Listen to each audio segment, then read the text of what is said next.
Get my- Yo, oh yeah, man. Yeah. Wrestling world. Here we are, man. It is time once again. As soon as I adjust my light, right?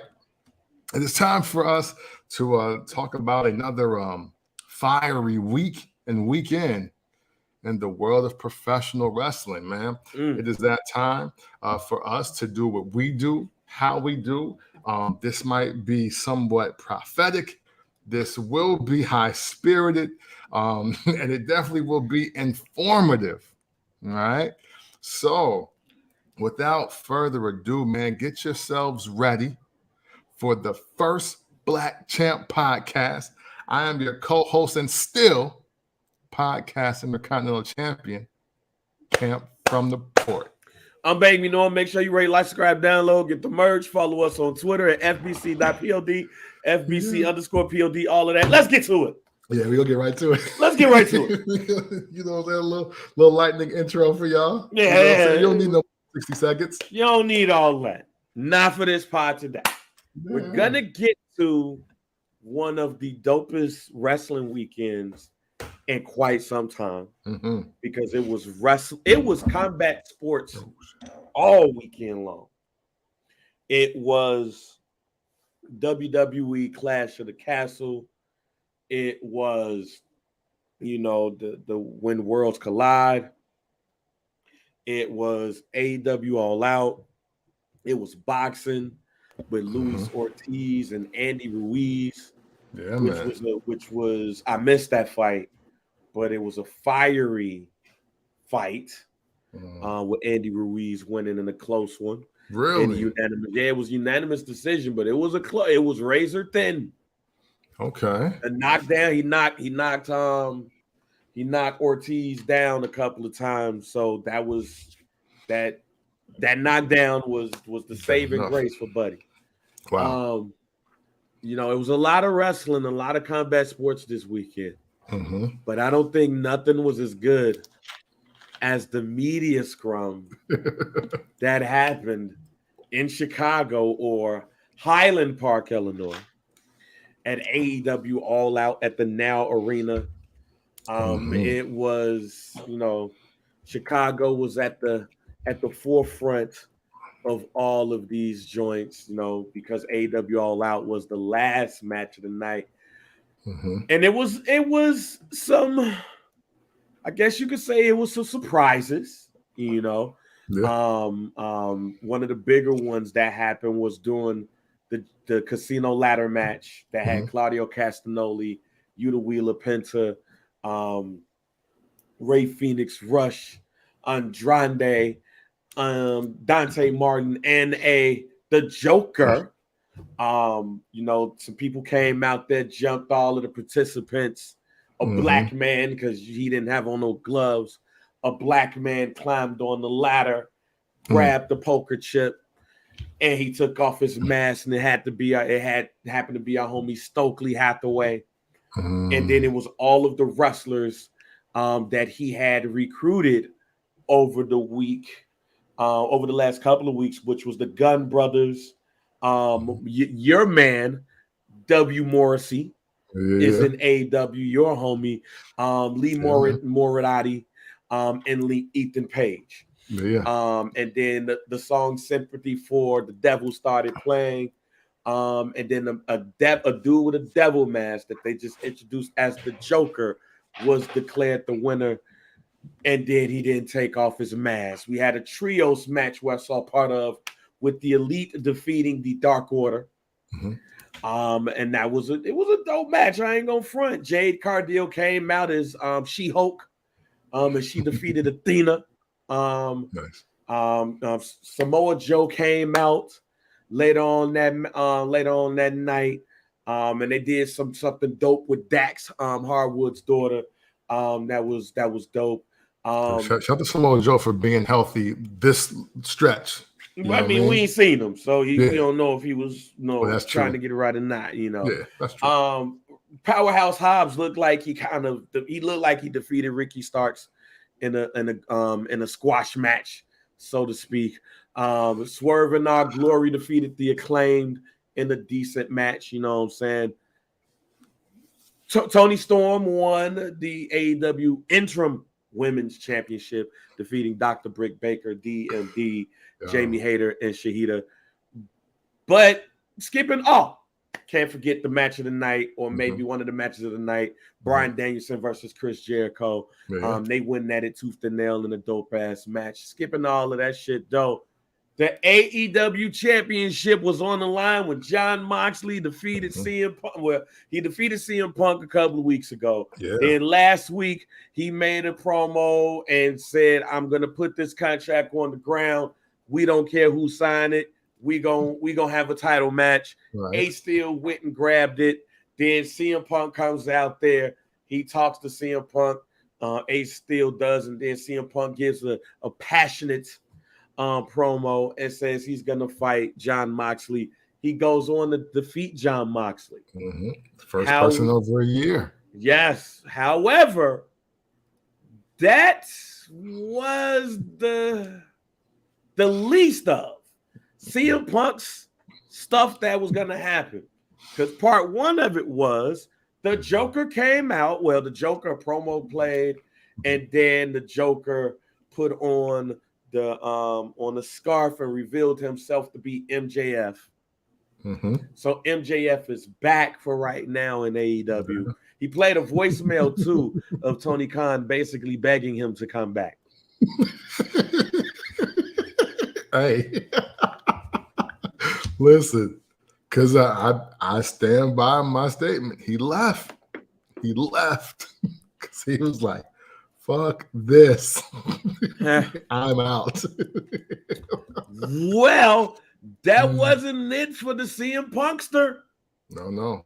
And the CM Punkster might be a running joke here, since I've been seeing on Twitter how people are feeling about CM Punk right now. Because CM Punk, we will not play the promo because we don't know if they went ahead and copyrighted it and all of those things, and we don't need to. Play all that. I watched the short version twice, and I watched the whole joint, the 25-minute joint, 24 and some change joint. You watched the whole interview with him. Yes, sir. I had to. But once you sent me the clip, I was like, okay, this ain't it. This ain't it. And what I'll say before we jump into the segment, had no idea Tony Khan sitting right next to him whole time. Didn't know it. And we're going to talk about shovels, burying, over, friends, business. We got a lot to cover with just this segment, so Bang, please take us away. I got a few interesting things to say if you have not seen the full clip. Yeah. Okay. So I'm gonna read some of the transcribed words of CM Punk as he shoots on his issues with Colt Cabana, Hangman Page, the EVPs, in front of the press and the owner. So let me just say this. I don't think this was a work. Oh, no. I think this was bubble frustration. What I am shocked at, though, is that the owner was right there, basically like, yeah. That's how you took it. No, because of some things that's been told to me, okay, that I can't say on the pod. For sure. Out of respect. I understand why the reaction was the way that it was because of certain things that was told to me that I believe that I told Camp, which we were not surprised or shocked. Yes. So he was not going to give us the Vince McMahon, don't say that, don't do that, because of some of the things that's been told to us. But we know better. Right. However, still, that shows, and I'll say this, CM Punk's press conference, media scrum, shows that nobody gives a fuck about the owner. Let me read some of these quotes. CM Punk says, I haven't had anything to do with Scott Colton, Colt Cabana, in almost a decade. Probably wanted nothing to do with him even longer than that. It's fucking unfortunate to have to come up here and speak on this when I'm on my time and this is a fucking business. Why am I a grown-ass adult man and decided not to be friends with somebody else? I mean, somebody is nobody else fucking business. But my friends, if I fall backward, they will catch me. Scott Colton, I felt would never have. My problem was I wanted to bring a guy with me to the top that did not want to see me on top, okay? You call it jealousy, you call it envy, whatever the fuck it is, my relationship with Scott Colton ended before I paid all of his bills. The fact that I have to get up here and do this shit in 2022 is fucking embarrassing. I have every receipt, every invoice, I have every email. I have the email where it says, and I quote, I agree to go on our separate ways. And I will get my own lawyer, and you don't have to pay him on anymore. That's the email that I have. The only reason the public did not see it, because when I finally had to countersue him through discovery, we discovered that he shared a bank account with his mother, and that's a fact. Yeah. And as soon as we discovered that fact, we subpoenaed old Marsha. He sent the email. Can we drop all of this? Now it's 2022. I've been friends with him since at least 2014, late 2013. And I have to sit up here because we have irresponsible people who call themselves EVPs and couldn't manage a fucking target. And they spread lies and bullshit and put it in the media that I got somebody fired when I have fuck all to do with him and want nothing to do with him. I don't care where he works, where he doesn't work, where he eats, where he sleeps. And the fact that I have to get up here in 2022 to do this shit is embarrassing. And if y'all are at fault, fuck you. If not, I apologize. What did I ever do in this world to deserve the empty-headed dumb fuck like Hangman Adam Page to go out on national television and go into fucking business for himself? For what? What did I do? I didn't do a goddamn thing. And he asked Dave before. Dave messed with everybody because he was there. He was going to watch it all. He asked him. Man, first of all, we need to flex. Listen, now this called bars, nigga. You don't know nothing about that. That's what you need. Don DeMarco, Marco. Word. Give you all the rap drops. Damn, son. Yeah. Where'd you find this? Damn. TK, fuck these niggas up. You just got to cue all the hard drops. All the hard drops. Before you go. Yes. Because I feel that you have a promo of your own to cut. That you've been waiting to cut since Clubhouse in 2020. You've been waiting. You're the Joe Budden meme, and I've been waiting. Let me go first because I saw it first. I don't know if I'm conflicted or what. Because CM Punk saying this is the epitome of going into business for yourself. CM Punk saying this is airing out locker room dirty laundry. It is everything, that he has said not to do with Chris Jericho. What Chris Jericho also said at the same media scrum that we need to keep things in-house. Vince McMahon would never have allowed that. Vince Kennedy McMahon would never have allowed what happened last night at AEW. And it wasted, when I say it wasted a week or re-debut, if I'm MJF, I am saying, yeah, y'all can have this shit. I will sit out until 2024. I'm good. Because a re-debut, a kind of expected re-debut. A lot of us expected the Joker to be MJF here. Okay. But for a media scrum, quote unquote, to overshadow the re-debut of somebody who 90-some days ago basically told Tony Khan, fuck you, on national TV? SMD, all of that. All that. And he re-debuts at the end of the pay-per-view, a prime spot. And we ain't talking about that. We talking about what happened at a media scrum. Says a lot. And if I'm MJF, I'm basically like, yo, this is why I said what I said in the first place. Yeah. This is why I feel the way that I feel, even to the point of you were sitting right next to Buddy and didn't tell him to chill. You were sitting right next to him and didn't tell him to chill. There you go, man. At all. There you go. There you go. I don't care what reason you are the owner of the company and you didn't go, hey, bruh, chill it out. We'll talk about this later. And ladies and gentlemen, that's not all what happened, reportedly, allegedly. We're going to talk about that after we get these things off. Mm-hmm. So that's one thing. Two, I don't know if what CM Punk, well, CM Punk can say what he feel about the Young Bucks. For sure. We're going to get to that a little bit later. But and I don't care if the question was asked or not.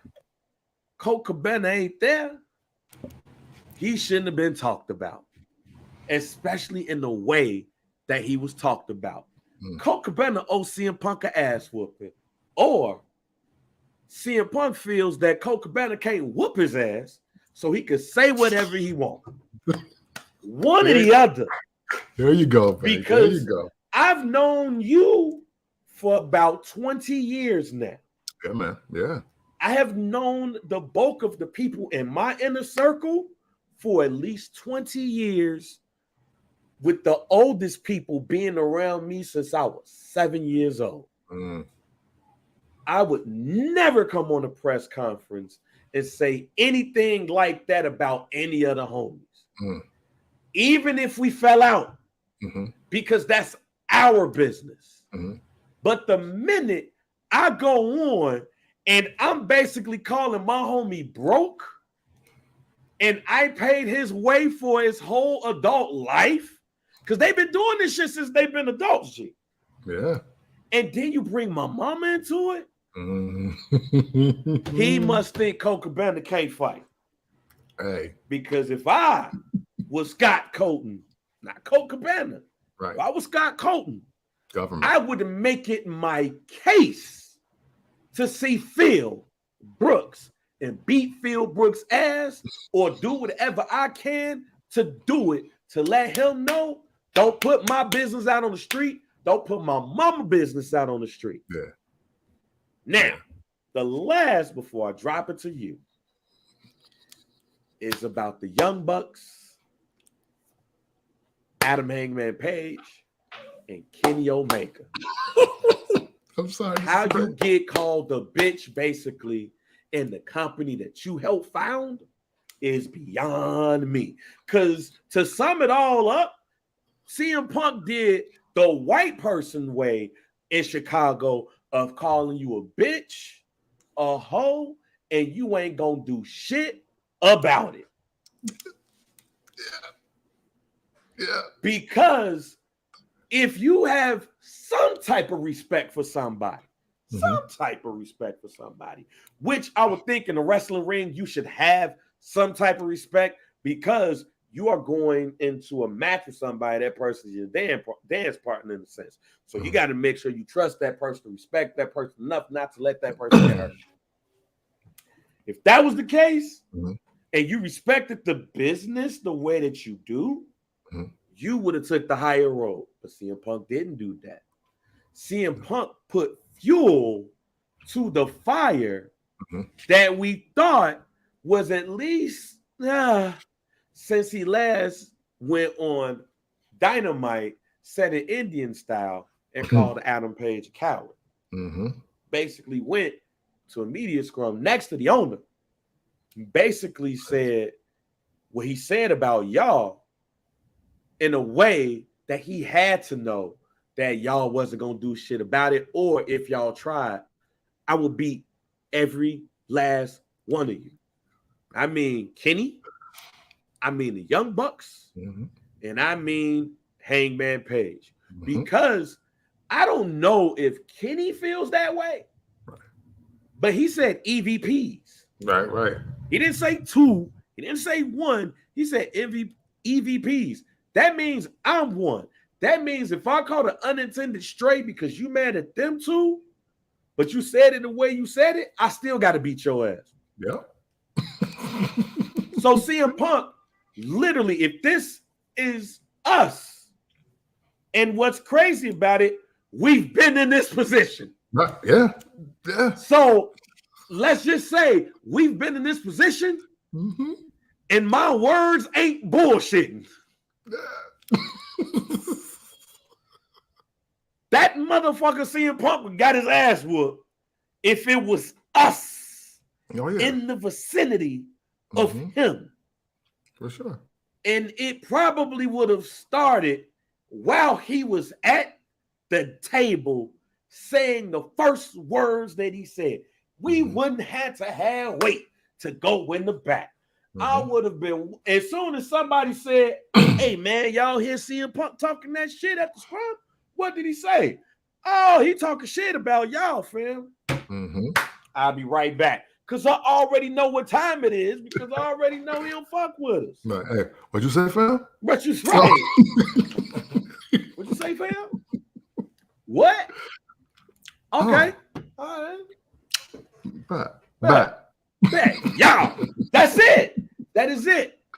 Yeah. I don't know where we all know, to sum it up, we all know the issues that CM Punk and Colt Cabana had. We all know how things went left, and we know that they're no longer friends. We know that. We know that Adam Hangman Page went to business for himself. Yes. And so did CM Punk. And I understand the feelings behind that. But what I believe what CM Punk did was the ultimate form of disrespect, was the ultimate form of going into business yourself, was the ultimate form of everything that he said that he was against in the first place. He looks like a hypocrite. He looks like all of the words that he told the people, the fans, is all bullshit. And he proved right people like Booker T and others, even if you listen to Ryan Satin's podcast when Cody Rhodes and Chris Jericho was talking about how CM Punk was talking during the locker room meeting in the WWE, and he was talking about as your locker room leader. Motherfucker, fuck you, Jack. But it's the same shit. And to do it also with the owner of the company right there next to you, knowing he's not going to do anything about it. Not because he don't want to, he does not know how to do it. For him to do that in front of him was the ultimate form of disrespect. And to me, CM Punk looks like everything that people who don't like him say, whether he's right or wrong in what he's saying, because I don't know.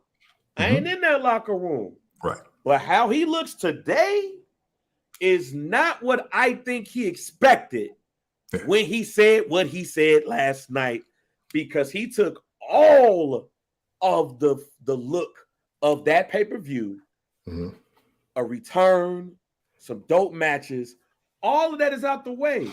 And we talking about a media scrum. The floor is yours. All right, man. Yes. Okay. So first thing I want to say is we are literally about 24 months away from the Clubhouse conversation about AEW getting on TNT and what was the trajectory, what was the future of it, right? Bang, as I was there, shout to Boogie D, he was there. Bunch of faceless people I don't know was there. I think a young lady that's a professional wrestler. I think her name is Littlefoot was there. And I listened for, I don't know, at least a half hour, because we all got to cut our promos.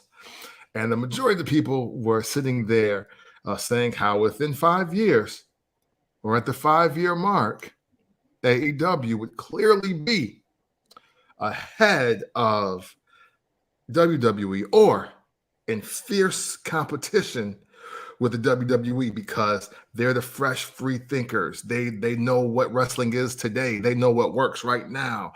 And they have indie darlings helping run the company, and they got a billionaire too. And that was the basis of everybody's argument, right? So my question for everybody today is this still the company that's competition in 5 years? I asked that question because, much like my co-host here has said, CM Punk, unprompted, started going into business for himself. But I'm going to stand on the other side of the fence here and say he was right to do it. Follow me. Follow me, everybody. Whenever you hear this, if you're live, we appreciate y'all for sitting live. Follow me here. Unprompted, CM Punk is sitting down there with some of the finest pastries in Chicago next to the owner of the company and some drinks. I don't know where they came from. And then he started singling out reporters. He was like, oh, hey, you, Alvarez, and you, like some of y'all was the ones leading the march on this Colt Cabana shit. Oh. Well, let me tell you, since everybody seems to know the truth and I'm a piece of shit human being, and y'all here, we're here together. Right, yeah. So like he was like, yo, since this is what y'all wanted to do when I wasn't here, when you got your locker room gossip, let me give you some facts. And Bang knows me well enough to know I'm cool with that. Yeah. I'm cool with it too. Yeah. I don't want to make it seem like I'm not cool with it. Oh yeah, no. It's just history. Yeah, you know. Yeah, no. He's cool with it. And when I say that he knows that I'm cool with that, that means like no, he understands it too. Yeah. we're not going to disagree on that part at all in the show. Let's be clear. But he proceeds to go into the diatribe that Bang had transcribed earlier about Scott Colton, government names out the gate. You know when Mr. Brooks is mad when people's government names get thrown into it. That's when he's shooting. That's when he's done working. So he didn't work a 1 second of this, in my estimation. And the reason why I doubled down on him being right for it is because further along in the promo, or shoot, or whatever y'all want to call it, the scrum, whatever you want to call it. Conversation. You know what I'm saying? Punk proceeds to go into like, yeah, you know what? That was wrong what I did at Dynamite the other or Rampage. Like, yeah, that was wrong. He was like, but basically these kids are fucking idiots. because they're trying to stick up for their friends and the indie people that they respect without knowing the facts. And CM Punk basically took the route of, hey, so if y'all gonna believe some bullshit, and then we're gonna go and we're gonna like fuck up moments and segments, and we're gonna try to fuck up matches, and we're going off script, we're going to business for ourselves. Okay, well, cool. Let me show y'all how to really do this shit then. That's the like, oh, you want to go off script? You want to go into business for yourself? You confused everybody. I'm about to make it crystal clear how to do this shit. And they even went along to say, like, you know, like he even used an analogy. Now, I don't remember a story of this, but somebody brought up Terry Funk. And CM Punk starts glowingly talking about how he's one of the great wrestling minds of, you know, the business in general ever, you know what I mean? And then he said, imagine somebody telling Terry Funk, nah, I don't need to learn anymore about wrestling. I got it. Yeah, I don't need your help. I made it. Like I made it this far. You telling Terry Funk that he was like, imagine some shit like that happening. This is after the clip that's going viral. So he kept going, and I had no idea Tony Khan was sitting right next to him with the most blank but shocked but oh shit look on his face. And the first thing I thought was Vince would never let that ride. No. Vince wouldn't let that ride with 87 Hogan. Vince wouldn't let that ride with 92 Shawn Michaels or 95 Shawn Michaels. He wouldn't let that ride with 97 Steve Austin. He wouldn't let it ride with 1999 Dwayne The Rock Johnson. All right? But this is the company that's supposed to take over the pro wrestling industry within 5 years? Huh? So then, watching further, and not only does CM Punk defiantly shit on ownership, and I say that because he defiantly shit on the EVPs, which is also the young talent, the veteran talent, however you want to slice it. And why is that disrespectful, ladies and gentlemen? Because I'll show him his respect, your marquee superstar has sat next to the owner of this new but billionaire-funded business and said, hey, this company is bullshit because of everybody you hired. And you ain't doing shit about it, so I'm about to do something about it. And I don't care if doing something about it means burying every last one of these motherfuckers to the press, to the fans, to social media, at the show. I am going to bury the fuck out of everybody because ain't nobody gonna do shit to me. And the reason y'all ain't gonna do shit to me, because with all the hoopla and all the bullshit and the fuckery and the side stories and the conflict, I'm still drawing the most money, so you can't get rid of me. But this is the company that's gonna replace or compete with the WWE in 5 years. Right. So then, right, moving forward, right, Tony Khan is just dumbfounded, like, damn, you're burying my staff. Like everybody called it straight but Cody. everybody. He's made it. Speaking and of, wait a minute. Yeah. I kind of don't think Cody did not. I think he did catch a strike. Okay. Because I believe that by just looking back at it, and Cass put something out on Twitter about it, the promo in front of the ladder that Cody cut, you can say that promo was towards Tony Khan because Cody felt like Tony Khan chose CM Punk over Cody when Cody did everything that CM Punk said that he wanted to do. Because CM Punk just quit wrestling. Yeah. Cody Rhodes left and did everything that he said he was going to do and built this fucking company that you're now pushing me out of. Yeah. I don't think Cody did not catch a strike. I just think Cody is like, hey, man, right. I'm about to be main eventing WrestleMania next year. You ain't never seen that before. Right. Yeah. So, you know what, to your point, because I forgot all about that. You're right. But you know what? The other way he buries Cody or sends him astray, MJF gets brought up. Because one of the reporters asks how he feels about the number one contender now being Cody Rhodes and I mean, I'm sorry, not Cody Rhodes, but MJF, and how he feels about it. And then down there, the same half a bar that Jay-Z gave the other niggas throwing shots at Jigga. He was like, man, I don't know. I'm sick of wrestling these dipshits or something like that. He literally like was just like, you know what? Page, Bucks, MJF, and Omega until he says it ain't. I'm sick of all these bitch ass niggas. I'm sick of all of them. Like, they think they run wrestling. They think they're the best wrestlers. They think that they're doing the greatest job at the wrestling business, and they're wrong but they're not listening to anybody who's actually done something in this industry mainstream and worth value. So I'm saying it a lot nicer than he is. So pause. Mm-hmm. What did he think he was getting himself into? Because Great because here's the thing, and this is part of why we don't disagree with each other. Yeah, no.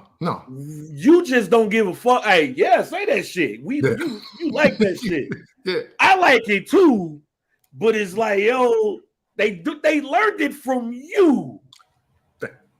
Thank you. Kids. Thank you. And that's why, Bang, I was like, he's right to do this. Because, hey, look, we've worked the media entertainment space for a little while in our own respective ways, and even for a few years at the same company. And every once in a while, you might meet your favorite rapper or producer, and they'll make you leave like, man, fuck this bitch ass nigga, man. I ain't listening to no more of his shit. Fuck this hoe, man. She was stuck, you know what I'm saying? Whatever it is. So now, Bang, you're absolutely right. And this is why I also say he was right. See, look, this makes me circle back because somebody did play the they clipped the promo from Triple H and CM Punk. Yeah. When he was like, dog, you don't care about the locker room. You don't care about you care about yourself and you want to be a martyr. It's a difference. He was like, when I said I was coming, I looked people in the eyes like, I'm going to step over you. I'm going to go through you, but I'm getting to the top. You playing this other Messiah bullshit and got the people behind you to believe it. Now, guys like the Bucks and Omega and Adam Page, like, because again, I'm sure a lot of these young guys and girls they went the indie route because of Phillip Brooks Punk or CM Punk Brooks, however you want to phrase it. I'm sure they did. They didn't go to Tough Enough. They didn't like the Miz or Nydia or any, you know what I'm saying? They didn't go to the power plant to try to be in WCW at first or even ECW or you know what I'm saying? Really. Yeah. At this point now. Right. Yes. Right. And then there was this odd period of time because obviously you've fallen on your head too many times. There were some people thinking like, yo, I'll just be in the indies and I'll be really big and I can do whatever I want there. And they're acting like going to the WWE would be the worst thing to do for their career. Like you even see some of these goofballs doing the shit now that have achieved some success. Like, oh, I would never go there. Bullshit. Shut the fuck up. You know what I mean? Like, what are you talking about? That's like some kid. If I come across some young person in Nashville and he hooping the shit out of everybody at the park, and it ain't no team here, you got to go 3 hours south to go see the Grizzlies. And then I asked the young man what he wanted to do with this because I think he got elite level talent. And he tell me, man, I ain't really fucking with the NBA like that. I mean, I'm going to just organize a couple leagues around here and I'm going to win those. It's like, huh? Damn, you want to be Earl Manigault on purpose? You want to be Pee Wee Kirkland with laundering? That's what you want to be? Fam, stop it. You want to go to the WWE because you worked really hard and put your body on the line and you want people to see your remarkable talent on the biggest stage possible. Anybody not wanting that for themselves ain't serious about shit, period. All right? Saying all that to say, when he started going in on MJF, and made it clear that I guess, look, I'll do the fucking program. Like it sent the ultimate message. The pipe bomb was only meant to help CM Punk. And when you try the pipe bomber, well, that's when the nuclear explosion happens. And that's exactly what we're witnessing right now. And again, hey, look, and I'm going to go on the flip side and say, he ain't wrong for doing it. Because the thing is, Tony Khan is so much of a fan, he can't even develop a character out of this for himself because he's afraid he's going to get his ass whooped in real life. Like, no way. As a billionaire, because you can clean up anything if you got $1 billion. I'll be like, hey, fam, no, we don't do that. We don't do that shit here, bro. You gotta switch it somewhere else. And I would dare him to buck up at me. I dare. I'm like, first of all, the whole locker room whooping your ass for a bonus. Like that's the game I play. That's the game I play. Brian Gagne offered a reward to the Iron Sheik to break Hulk Hogan's leg. You know what I'm saying? Look, wrestling. Hey, look, Wardlow, Eddie Kingston, fucking Eddie Kingston to take that. Eddie Kingston probably take that money too. I'd be like, hey, look, take that money. Hey, you got a bonus. Listen. Venmos will be flying left and right. I'd be like, hey, as soon as he leaves this podium, receipts. My shit would be like, hey, Phillip Brooks receipts, 15. And I just started paying. I'm like, dude, you don't know who you fucking with. This is my company here. And dog, what you're doing right now to my company is you're making us seem like it's Jimmy Green's pizza after Show Nothing them left, bro. We're not doing that. Like, we're not doing that. And the thing is, we've watched Vince get sued, slapped, punched, and spit on. And yet nobody ever took it that route. If they did, they waited till they was no longer with the company. You damn right. Like, hey, we gonna talk this shit. Now, I agree with you. I even agree with you so much so, because remember, this is the part. I'm the person that will tell you there can be multiple things right at the same time. Absolutely. So there's multiple things right here. Mm-hmm. I'm going to I guess kind of condemning CM Punk's words, but I'm condemning it because this is what, like, the company is basically built off of what you said in that pipe bomb. To the point where you would always shit on the writers and the people back then, the WWE, for not knowing what they're doing. They created a company and they ain't got no writers for shit. No, just bring us the idea and let's see what it do. Then they slowly start to realize, and I'm going to bring up another situation here. It just didn't happen like that, partly because they was black. I believe part of the reason why this didn't end, like, white people love shit like this. Brothers will still be like, yo, let's talk about this behind closed doors, unless it's that damn bad. Right. Like, we get on Twitter and be like, hey, you ain't gotta take this shit to Twitter. Like, yo, just come to the back. When Leo Rush was pissed at Mark Henry, he was simply pissed. It sounded like to me when I listen to this Young Bucks CM Punk shit, this is really the same shit. Now, I don't know if Leo was like, I can't fight the world's strongest man or not, and I wouldn't blame him. Yeah. Would not blame him at all. Because he would Lionheart my ass, just grab me up and rah, you know. Mark Henry is still probably eating Rush's weight every morning. He probably is. For sure in the day. I remember getting told that all the black wrestlers converse with each other. Yeah. It's almost like a black union where everybody from every organization, along with others, they would get together, talk things out.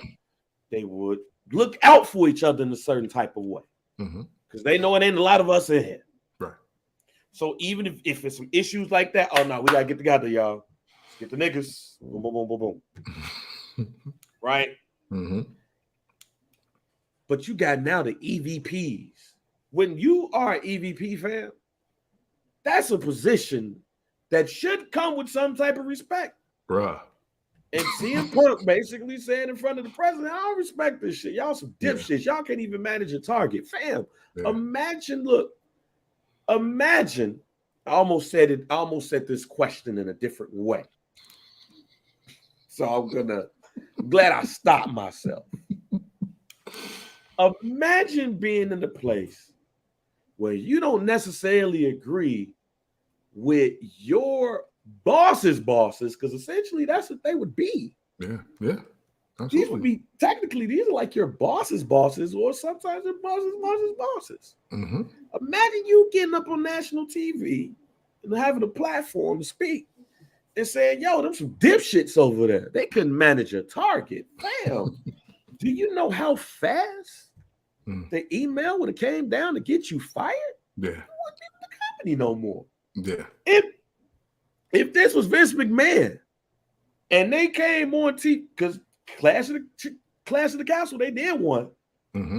If Roman Reigns came and said, y'all some dipshits and y'all couldn't manage a target, if Vince McMahon is still in charge, it's dipshit Stephanie too.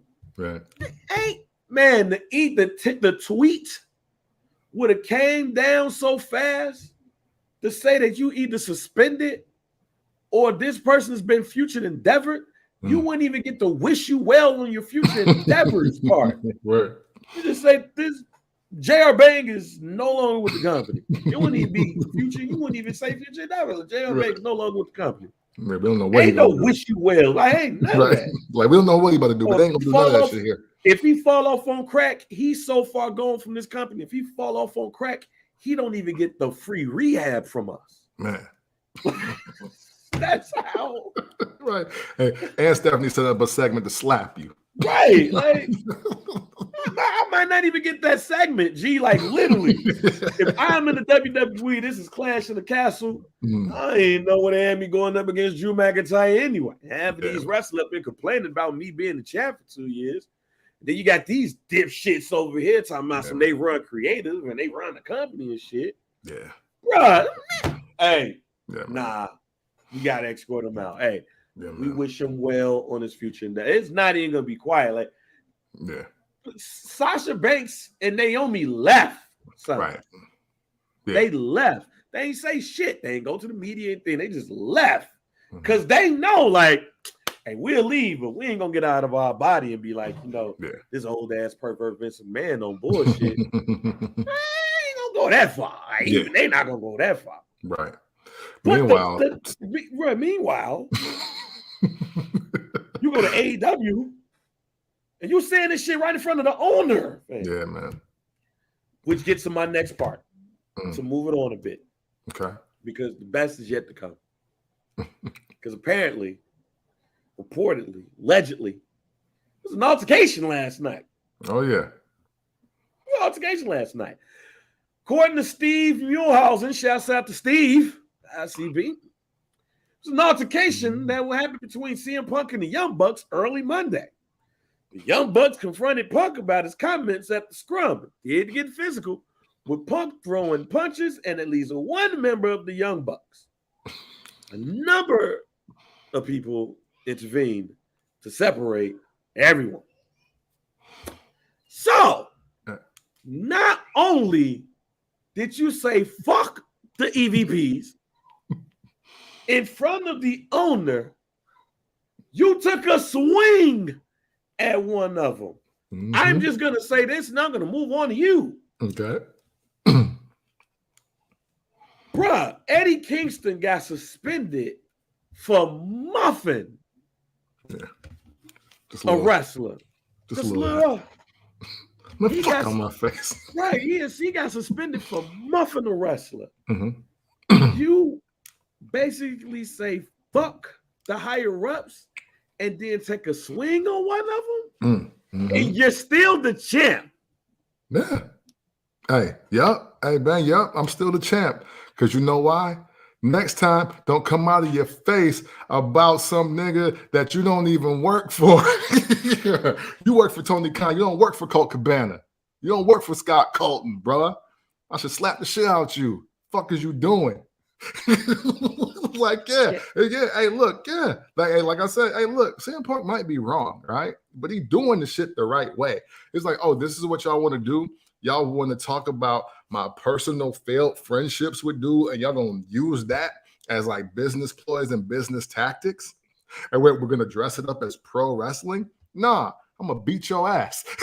Like, that's what I'm gonna do. And ain't nobody gonna fire me because I make more money than all of you EVPs. Like, I bring more money in than all you EVPs.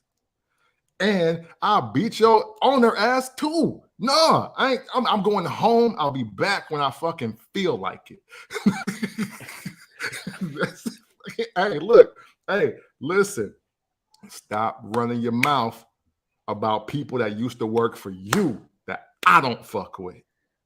I'm cool with everything you're saying.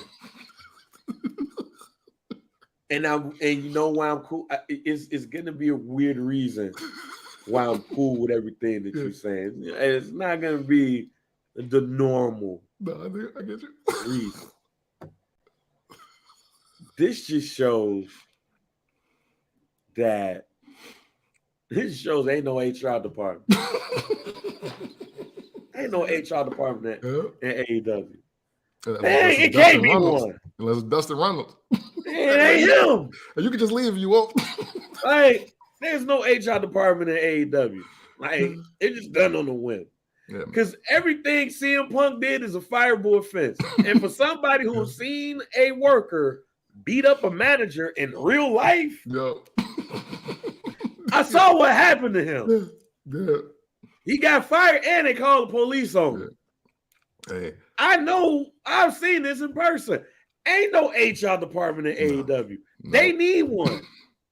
Hey, yo, if y'all ever seen an assistant or a store manager get beat up on the exit interview, you understand. Like, you understand. He was like, oh, so I'm already out? Okay. And this wasn't even that. This was literally like he got suspended, and 2 days later, he was like, yo, where he at? He was going to come back next week. He was going to come back to work next week. It's like, no, I need this week's check. I'm highly upset, and I need to explain to him in certain ways that I'm highly upset. Everything. Look, I'll say this. I'm going to double down on what you just said. And there go Ross laughing, because I think Ross was working that day too.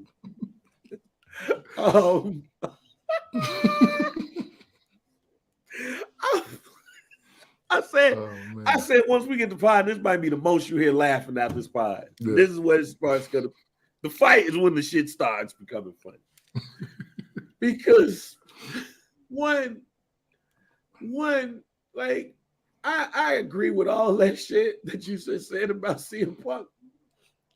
And CM Punk, and I even said, look, if CM Punk had to believe that he could beat every last one of y'all. Yeah. This is also the CM Punk that we've seen get his ass whooped. I was literally about to go there. I was like, yo, you gotta think somebody's super pussy if you then got your ass whooped 3 times on TV for the entire world to see. You had a guy from another company mocking you, taking a selfie with you on the ground.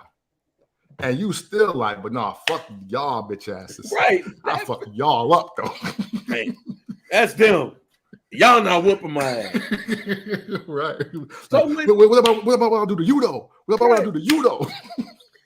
And also, like, look, everybody think they can whoop everybody's ass anyway. Facts. I don't give a fuck who it is. Yeah. Everybody think everybody can whoop everybody's ass until you don't whoop their ass. Facts. So the funny part about this is that when you seen somebody get their ass whooped, you definitely don't think they can whoop your ass. Let's be honest here. We've had this conversation. One of the funniest arguments I've ever seen is involving you, guns, and fighting. I have always said to all of my friends, look, we will be fighting all day. Because just off of the strength of, we gonna be cool afterwards. Yeah. But you can't look at me and be like, I'll whoop your ass out of here. Yeah, and then you be like, man, you ain't gonna whoop shit. Well, I already did. Like, you don't want that. You don't want that. Yeah, nah. So especially if it's somebody you don't like and you work with them. Yeah. Imagine you working with somebody and that person get the best of you. Yeah. And y'all got to go back to work with each other. Yes. Yeah. That's got to be rough. It's rough. Got to be rough. So all of them have seen CM Punk get his ass beat, son. Yeah. And damn near cry in the octagon. Yeah. This is the same dude that talks shit about me? No. No, we have to fight. But if he swung first, that makes you even look like more of a bitch. Yeah, man. While CM Punk, to me, looks very hypocritical in the press conference. The Young Bucks look like hoes today. They look like hoes. And I saw one tweet that said that one of them got hit. Yeah, man. They couldn't do nothing about it. The scrum, somebody got knocked out. Look, bro, I don't know what happened, but the tweet that should have came from Steve was this: Young Bucks beat CM Punk ass. Man, because we'll it's two learn of y'all. More when we get. Ain't no way. It's two of y'all in this real life, bro. Because here's the other part about this, Kemp. This is the other part about this. I'm saying like my daddy when he get mad. That's the other part about it. There's even more. Bruh, if it was anybody that felt the Young Bucks and understood the Young Bucks in that locker room when they were breaking up the fight, somebody is going to be a little bit lazy in their backing up. Man. And next is going to go from, oh, no, I got you. No, I got him. Oh, shit. Yeah. He got away. CM Punk was supposed to get his ass whooped no matter what. Yeah, if somebody in that locker room felt the same way as the Young Bucks, I am here to tell y'all right now. I'm going to be.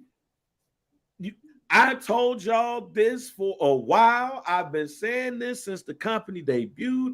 We said this on Clubhouse. We've said this on First Black Champ many of occasions. We have been called AEW haters. We've been called people that don't know shit about wrestling. We've been called everything under the gamut. Yep.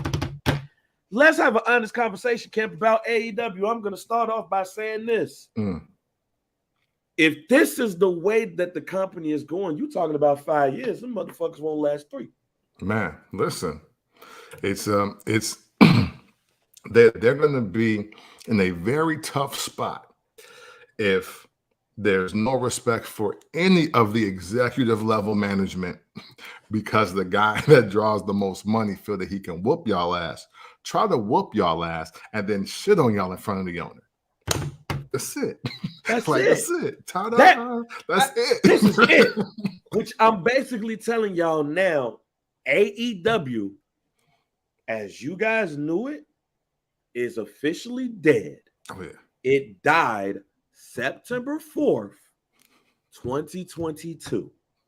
The company that y'all knew, that y'all was on Clubhouse in 2022, yelling at me and Kemp, talking all that shit about how AEW was going to run the world. Those same people that was in text threads talking about how AEW this and AEW that, the AEW that y'all knew died at All Out in Chicago.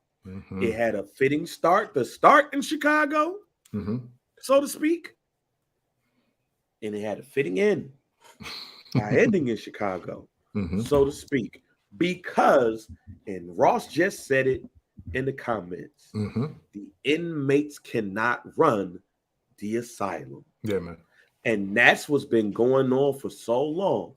All of the old heads are literally saying the same thing. You young dudes don't listen. Yeah. You young dudes just want to do things your way without structure. It's funny how everybody hates Vince McMahon, but they want the same type of structure that the WWE gave you. Yeah. They just want it to be better. You know who's supposedly doing that? Paul Levesque. Yeah. We go get the Clash of the Castle in a couple of minutes. But that's who's supposedly doing that. Now, did people expect that sexual assault allegations and all of that would be the reason that Vince McMahon is no longer doing the day-to-day? He just owned all the shares? No. But the allure of AEW, other than being the alternative of the WWE, is we have more freedom It wasn't any micromanaging. It wasn't none of that stuff going on. We didn't have writers who didn't know what they was talking about, trying to tell us to do this. We didn't have Vince McMahon coming over and trying to change our name and give us these wild ass characters and all of those things. That those same people are living off those. You know who are in power and are not living off of Vince McMahon creations is the people that got shitted on by CM Punk. Yeah. The Young Bucks and Kenny Omega. Them the ones who got shitted on. Yeah. And then look who else is getting shitted on. In the process of the homies getting shit on because they left and they could have been with some of those people. I've said on this podcast that Adam Cole should be looking at Karrion Kross and saying this, damn, that's my spot. Yeah, man. Or I could have had something similar. That's what he should be saying. But his ass went over there to be with his fiance, which I ain't mad at, and be with his homies and been looking mid ever since. Been looking mid ever since. Yeah, you got Andrade reportedly talking about they reporting that Andrade man put in his shit saying, yo, I'm out. I request my release. Malachi Black reportedly put in his release. After the match, he blew a kiss and bowed to the crowd. He might be gone. He might want to be back with his wife. I got my 2 weeks notice, so yeah. Like, now there's others who are comfortable because they like, yo, look, ain't shit got to do with me. You know who them on camp? The black guys. Yeah. I can guarantee you that Keith Lee and Swerve Scott is over there like, hey, man, them white people shit right there ain't got shit to do with me. That damn championship. I ain't even worried about that. Hey, and y'all do what y'all want to do. As long as the checks the cash, we straight. Like Keith Lee at the scrum, like, look, I don't even be on social media. You don't even know what these folks be talking about. Swerve be telling me what be going on Twitter. That's how the black people are back there. Like, hey, man, look. Absolutely. My name, Ross, the Friendship Federation is failing. I guarantee you, Keith Lee, Swerve, and a number of the black folks have said this line. Hey man, my name Bennett, I ain't in it. That's the Young Buck shit. As long as she don't say my name. Right. Powerhouse Hobbs. I gave Powerhouse Hobbs hell when he said that shit about TK doing the whole thing about the racial. The shit, the swole shit, and all of that stuff. I gave him hell. You know what I think Powerhouse Hobbs is saying too? Hey, man, that shit ain't got nothing to do with me. Now they talk about black people. Right. They talk about that shit. And I ain't got nothing against Tony Khan. I'm telling y'all, we good here. And CM Punk, I ain't mad at him either. He put me in a prime spot. You know what I'm saying? I ain't mad at him, but I ain't mad at the Young Bucks either. Shit. This is white people shit right here. That's what's going on with the black folks. Yeah, you man. know what the white folks is doing though? The only person that might be saying something differently, only because the position he holds, is Mark Henry. And that's only because the position he holds. But Mark Henry and others have all said, matter of fact, Billy Gunn was just on the podcast, how he was saying, he was talking about the one difference between the WWE and AEW is basically structure. Swanko, what up? Bruh, what I'm telling you, I am telling y'all, it is simple as this. Ain't no structure. And everybody that's now coming over here comes from the place where structure is that. And MJF was mad, or reportedly mad, if you think it was a work or not. I don't think that shit was a work. But let's just say he didn't, it was a work. Yeah, for sure. What he was saying, however, was all these WWE cats is coming up here and basically trying to tell us, hey man, this is what we used to do over here. Well, we over here now. But if y'all want to do that, that's cool. But I'm doing better than all of you and all of you, Young Bucks, Kenny Omega. I'm doing, and when I come on the TV, the needle move. Chris Jericho, Daniel Bryan, Keith Lee, all y'all. When I come on the TV, the needle move. When y'all come on the TV, the casuals know who y'all are and care. But when I come, everybody comes to see me. That's what MJF was saying. Yeah. But you got the old heads trying to make it one way, the young heads trying to make it another. But then when you look at it, the old heads are always going to win out. You know why? I mean, and in some cases, I don't like it. In this case, I don't know. Mm-hmm. But we got the history. We got the legacy. When the TV comes on, they know who I am. They don't know who you are. Right. You think the people watching TNT right now, you think all those, out of 5 people that's watching TNT, 4 people don't know who you are. 1 people went to an indie show when they was 12 years old and they loved you. And now they cry every time they see you on TV. Yeah. That's what they saying, Jack. Yeah. This is very, you know what? So people don't get it confused. See, what the Young Bucks and Kenny Omega are doing is what everybody thought Hall and Nash did when they went to WCW. Oh no, because they definitely did not do this. Right, exactly. It was like, hey, they seen guaranteed money, but they also knew the system that worked because they were thriving in a bigger company, and they came across to then get even bigger in the smaller company for more money. The Young Bucks and Kenny Omega and Hangman Adam Page, again, going viral versus making $1 million. It's like the Jay-Z line, I ain't got 1 billion streams, I got $1 billion. So you can think that you are the New Day, the Dudley Boys, the Hardy Boys. You can think that all you want.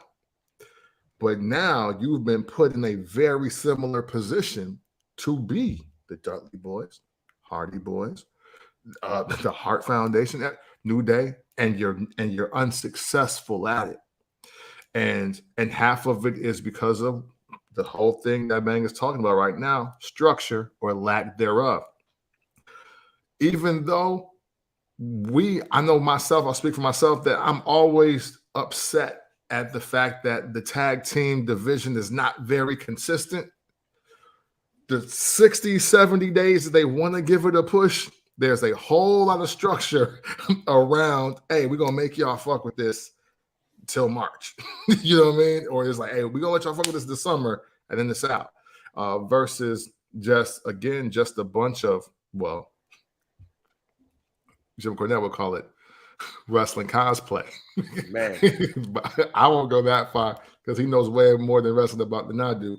But I will say that when you have a situation like you're having, event like when the company first started, I'll be fair. Let me be fair. I'm sorry. Let me bring this back so I don't sound like I'm rambling. I'll be fair. When the company first started, Kenny Omega, Hangman Adam Page, Young Bucks, Cody Rhodes were the biggest stars there, unquestionably. Then they brought Jericho and Moxley.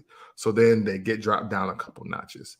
And then, then you got, your Darby Allins, Sammy Guevara's, like Pride and Powerful. Other people are coming in, but for namesake purposes, they're still not bigger than those guys. You know what I mean?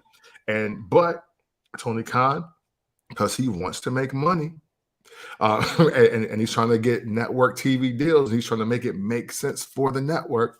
He has to call an Adam Cole because he was hot on TV, so on the network. Bryan Danielson and CM Punk now. And so now it gets muddy for those guys because it's like, okay, now, especially since MJF is killing shit, you're really not in the top 10 anymore of draws for this network. However, you're also not providing a structure to even be the man backstage. Like, they're not doing what Brian James, aka the Road Dogg, would do. It was like, hey, you know what? My wrestling time is up, or we're going to fall back and let this executive shit rock, but this is how I'm going to help out and help make other guys bigger, or just at least elevate myself in the locker room. And now you have a situation where it's getting real cliquish, all puns intended, but that way. Yeah. That's the crazy thing. That's how it kicked off. Right. And then, but it's getting real cliquish, all puns intended, except y'all Click ain't got the world champion. Y'all Click don't have tag team champions. Y'all Click don't draw the most money for the company. Y'all Click can't headline any of the pay-per-views or premium live events, however you want to spin it. So you're not really the Click. Y'all just a bunch of guys that think you know more about wrestling than what you actually do. I even go farther than this, Cam. Anybody will tell you can do all. Hey, You want a 5-star match or you want to be a 5-star draw? Man, listen. Look, I'm a CM Punk fan because CM Punk from the crib. For sure. I'll say that. Like, I don't think I would ever have a conversation with CM Punk that make me go, oh, I like dude. Because part of me feels like that dude's gonna be a dick towards me as soon as I be like, hey, how you doing? Like, fuck right. Like he don't even strike me as a people person. So automatically, like I wouldn't put him in the celebrities I hate for no reason. Because I just don't think like he would be inviting and warm unless I got a dub for a picture and an autograph and like C2E2. Or maybe more than that, $100. I don't know. But what I will say is this. CM Punk has a history of drawing money. CM Punk has a history of high ratings. The mood of the company changed when CM Punk came to the company. It changed. Not saying that the Young Bucks and all these cats were doing a thing, but Cam, let me ask you this. Let's before we move on to the good wrestling that happened. Let me ask you this. Shawn Michaels and Marty Jannetty broke up. One of them became a bigger star, and one of them started saying wild shit on Facebook. Yeah, murder. Could any of the Young Bucks interest you if the Young Bucks broke up? No. Let's look at Matt and Jeff Hardy. We know about the Hardy brothers. We know how we felt about the Hardy boys, how we feel about the Hardy boys. Just a couple of years ago, them boys popped up at WrestleMania and everybody went nuts. And I know I went nuts in the crib. Yeah, facts. And both of them became very popular singles wrestlers. Yes. If the Young Bucks were to break up, who's Jeff and who's Matt, or do we even care? Man, they both Shannon Moore. God damn. They both Shannon Moore. I mean, hey, look, half of their allure is super kicking people together. You didn't even give them the Hurricane, Jack. Yeah, no. You gave shit. The prize MFer. Yo, hey, they're the prize MFers, bro. Because like, look, half of their allure is super kicking people together. Like, what else do they do? I look. All I'm saying is this, and this is not the distance. Right, Ross. You're right. Yeah, what I'm telling you is this, man. Kenny Omega was the it person out of the elite.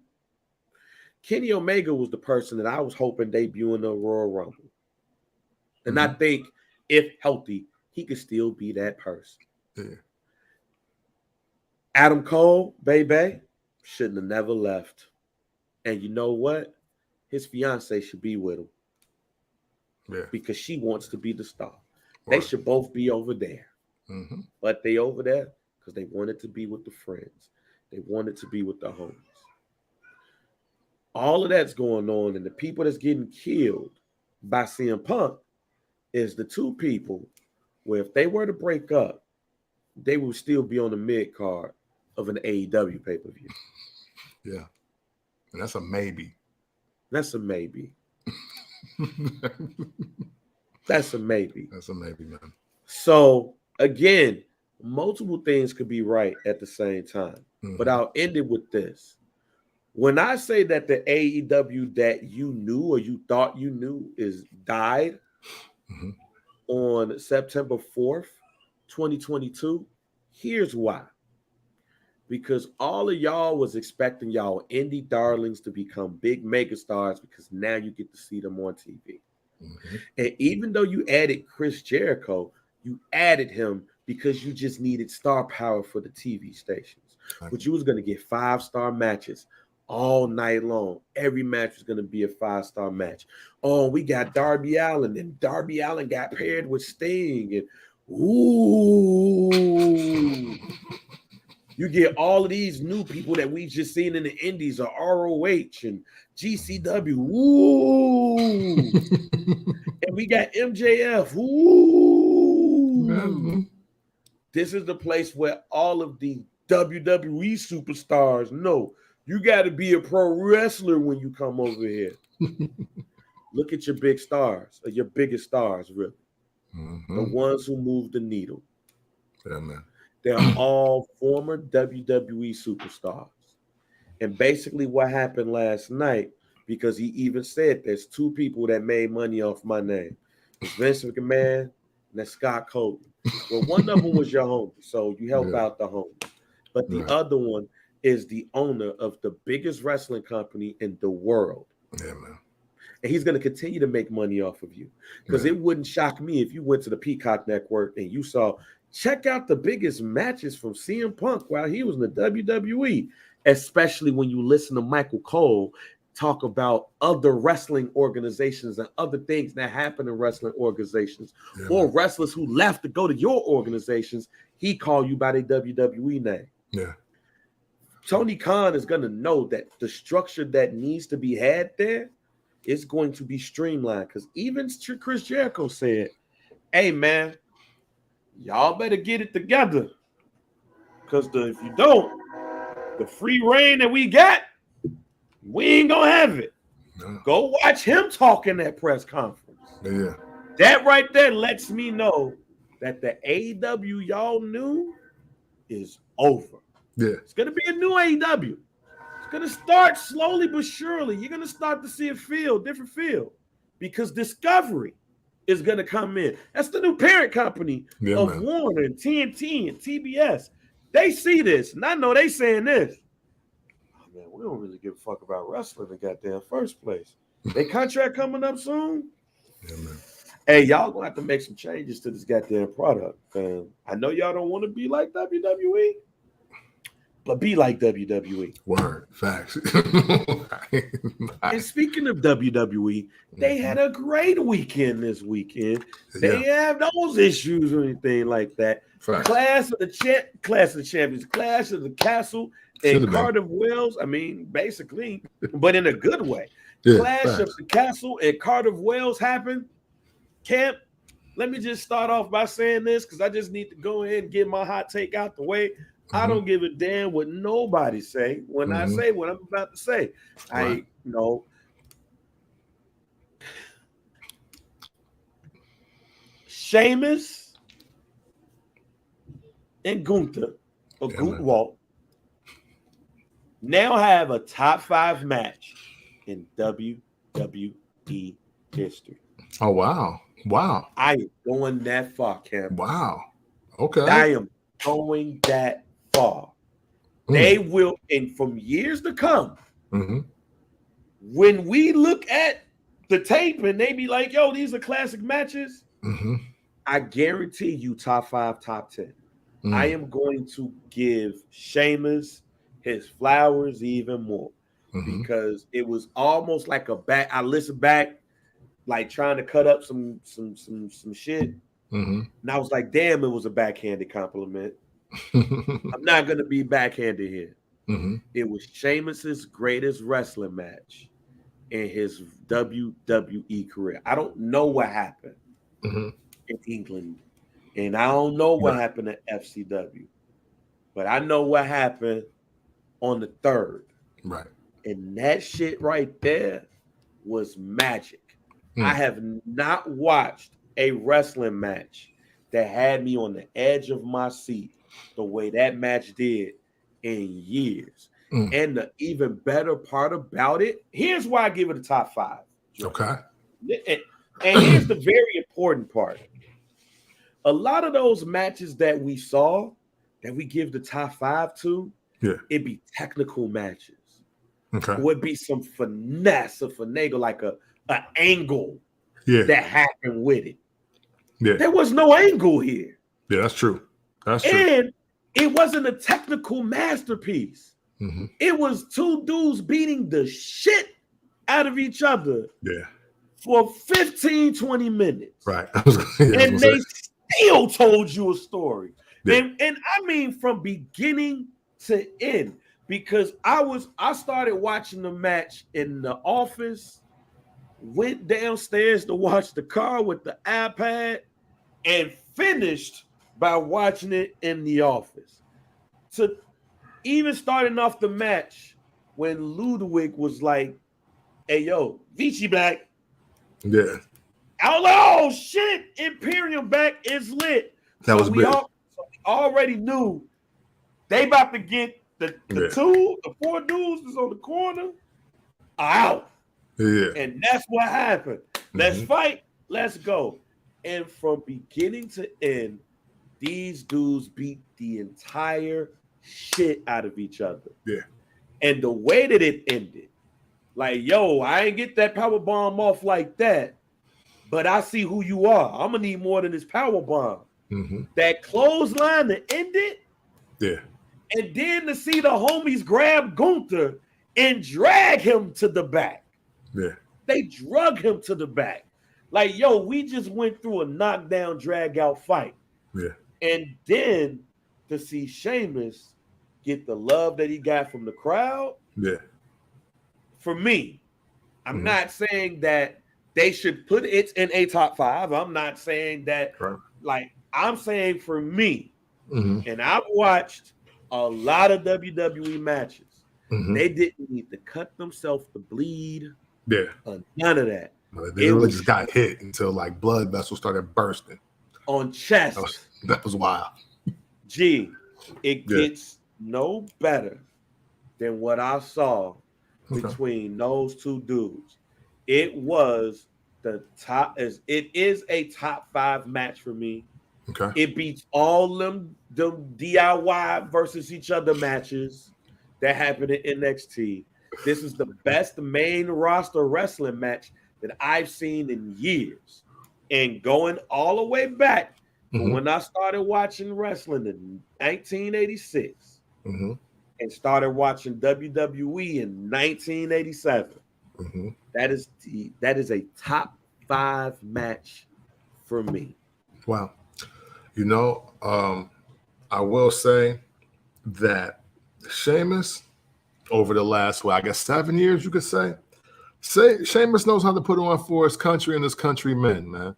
You know what I'm saying? Like, again, I was bringing this up last week of how this match, like the best of 7 series with Cesaro helped legitimize him in a way, even though they made him a team.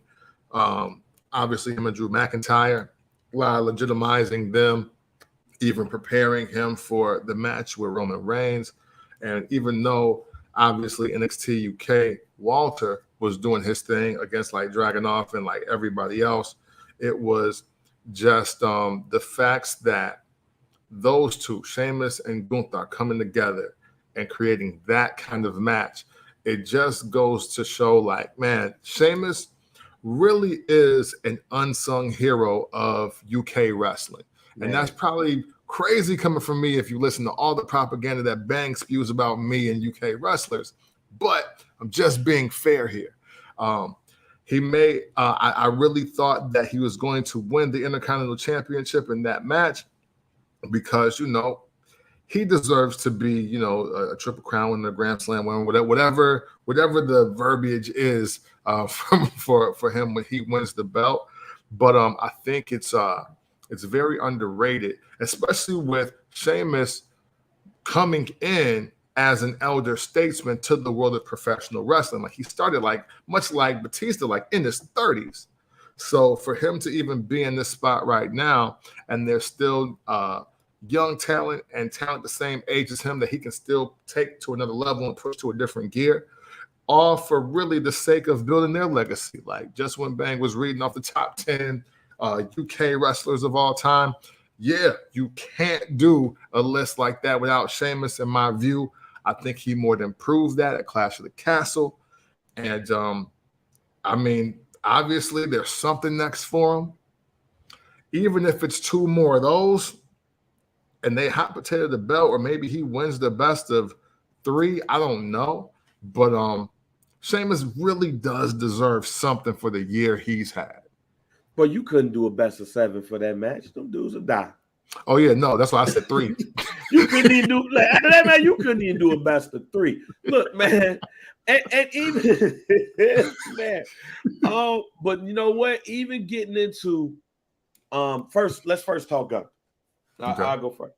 Sheamus made that man a made man. Yeah. Gunther is a made man now off that match.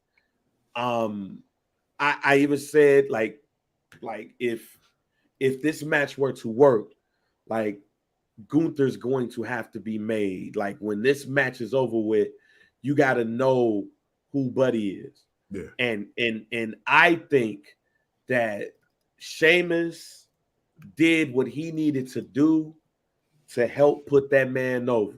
Because I mean, I know the match with Roman Reigns and Drew McIntyre, and I know we're gonna get into that, and like it wasn't really a match to me that really, even though these were good matches, it wasn't one that really like just put somebody over. Now, there were moments that put people over. Yeah. You know, we're gonna talk about Dominic doing what he did to his daddy, was stepdaddy, was adoptive daddy, Yeah. But man, I said that match was going to steal the show. Yeah. If I was Liv Morgan and Shayna Baszler, I would be pissed at Triple H for putting me after that match. I even think that match should have ended the show. That's how much that match to me was amazing. Okay. That match should have been the end of the show. But Gunther really showed his ass. He really showed, if you get into the ring with me, I'm going to beat your ass. Yeah, it's a hard day. Right. Man, look, I know they talk about Braun Strowman reportedly will be returning to the WWE. We don't need him. We got Gunther. Yeah, man. We don't need him because Gunther did what we wanted Braun to do. Yeah, man. We don't need him. Gunther should become the greatest intercontinental champion of all time. That's how that match went for me. Sheamus has to get a victory lap, and he ain't even close to retiring, I don't think. No. But he got to get a victory lap. You got to give him a title match now. You got to give him something. Like when you look at people that usually loses matches like this, they all of a sudden get like a world title shot or whatever. Yeah. But it's both of them was on Roman, so that shit need to be fixed. Right. But he got to get something. Like, all that shit that I said about Sheamus beforehand ended when that man got that standing ovation by the crowd. Because even I was sitting there like, I was my man on Purple Rain when Prince was singing Purple Rain, and he was just sitting there with the Coke bottle glasses. Just that's how I was looking at Sheamus at the end. Like, know what, fam? Yeah, you got it. Ain't no match this year, last year, the year before better than that. I would love for a best of 7 or a best of 5 to happen. I just think that's gonna be the end of their career. They gonna beat the shit out of each other. But for somebody who likes seeing the realness of wrestling to make it more authentic, there was no match that was more authentic. And to even give Gunther his flowers, look at all the title matches that Gunther's ever had. Yeah, man. When Gunther had the match against Pete Dunne, what was they saying? Instant classic. When he had the match against Tyler Bate, what was they saying? Instant classic. When he had his 2 matches against Dragunov, what was they saying? Instant classic. Stop playing with Gunther, fam. Yeah. Stop he does it, man. He does it. He does it. And I think this was a great Intercontinental title moment. You know what I'm saying? Just for the title, for the new looking title, for the holder of the championship, and for him, like, you know what I'm saying? Like, obviously, it was in Cardiff, but when you on the WWE main roster, you know that the main roster eyes, like the USA eyes, is on you now. And I think if there was any reservations about him as far as moving the needle in the States, I think you just solved that problem with that match. Man, look, that's a match where everybody go face, G. Let's be real. Like, you see a match like that, everybody is a face. Yeah. You cheer everybody. Yeah, like you don't be like boo. You be like, man, look, y'all won.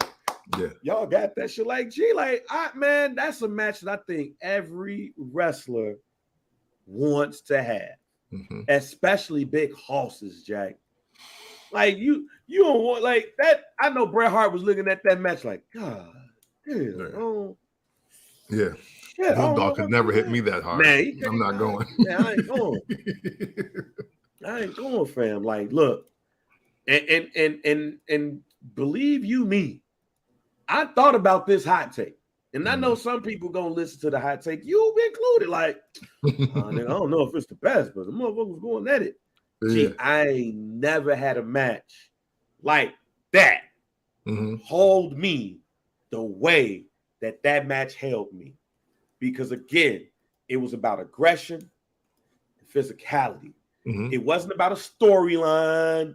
We wasn't worried about who was going to be managing who. Yeah. You didn't worry about who was going to jump who. Yeah. You wasn't worried about no weapons either. No weapons. You didn't have to blade and dab just for color, for the match to look good. You didn't need none of any of that extra shit. It was, we about to beat the shit out of each other. You ready?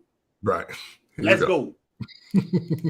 Yeah. And they wasn't beating each other like, here we go. I'm about to make it plain and clear for everybody.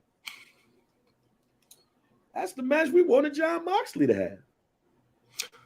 Yeah, you was right on time. We said at the same time. When I look at when John Moxley, when we be like, man, you just want to bleed, fam, you ain't got to bleed. Yeah. Look at that match. Yeah. Look at it. Look at that match. You ain't got to bleed. You ain't got to cut yourself. You ain't got to get your head hit over the head with a chair. Yeah. Like, you ain't have to get hit over the head with a chair. You ain't have to do none of that. Just have a physical ass match. Yeah. Y'all be wanting to bleed and cut and hit the pointy part of the chain, the steel tear and all that stuff. Like, no. Yeah, man. Because if you really want to fight and you really want to brawl, but you really know how to wrestle, which both of these gentlemen did, you don't. That's all you need to make it a moment. You know what I'm saying? Like, we don't need 20 chair shots. You don't need to fall through barbed wire. You don't, you know what I'm saying, need to be decapitated by the ring rails, or, you know what I'm saying? It's just like, yo, just go here and wrestle, you know? And no, you're right. It was a clinic for everybody that feels that they need tables, chairs, barbed wire, bats, thumbtacks, flame retardant like fumes and shit. It was at a great pace. And all of that. Yeah, bro. You did. Sorry, bro. We got you though. we talked about it and how CM Punk must not be afraid of nobody up in there if he talked that shit in the locker room. But no, like, you didn't need none of that shit. Like, I got a screw right here, fam. I ain't have to go on my tights and be like, oh, the Crimson Mask. Like, no.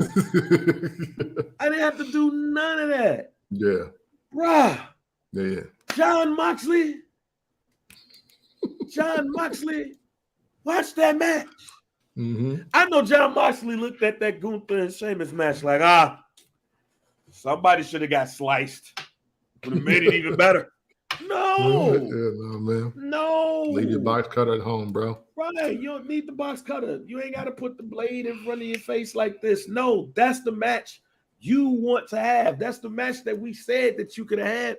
If that you didn't want to leave. Now, if that's the match, if that's also the match that you told Vince McMahon, like, oh man, I want to have matches like these, and Vince McMahon said no, then he a bitch.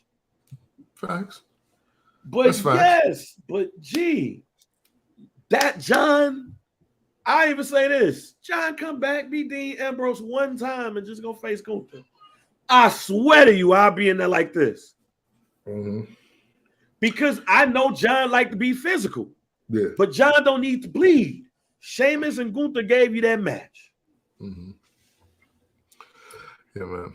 I mean, hey, but you know what? Listen, man, if he want to be king of the death match, let him find a company that will let him do that. And you know, live long and prosper, right? You know what I mean? Like, whatever, bro.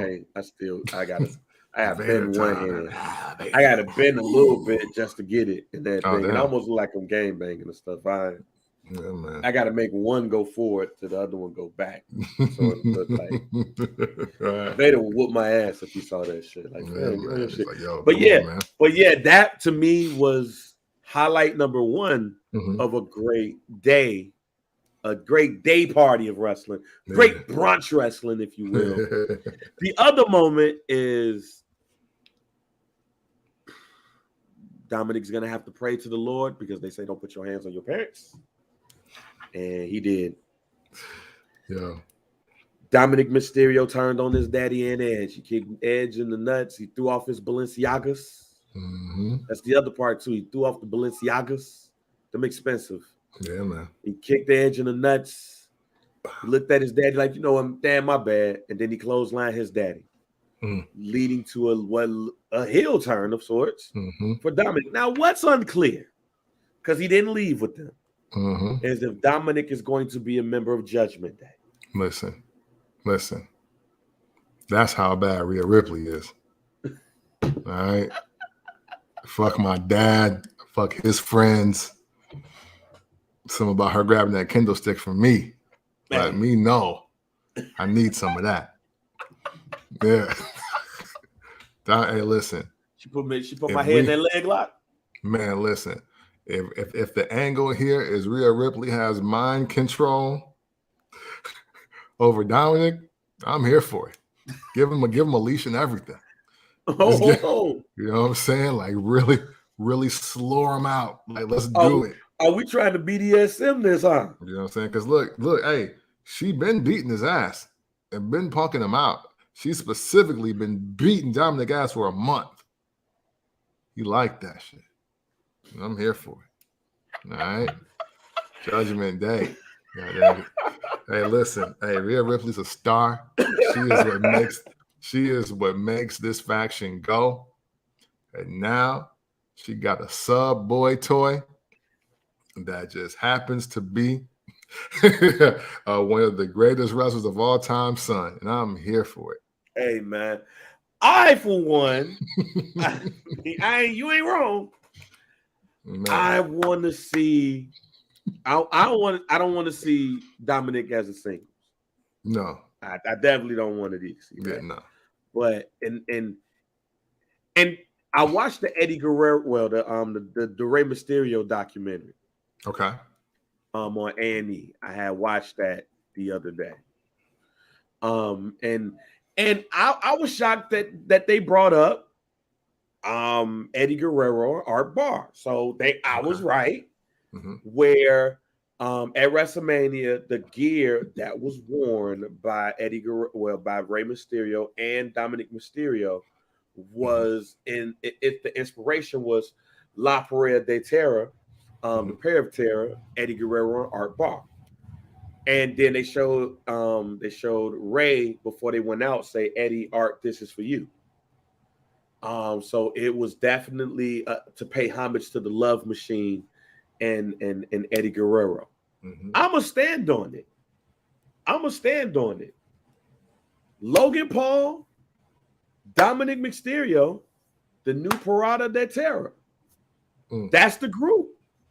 If you look at, just go watch AAA in 94, 95 and watch them two and how they was beating people ass and frog splashing people and gory special people and all of that stuff.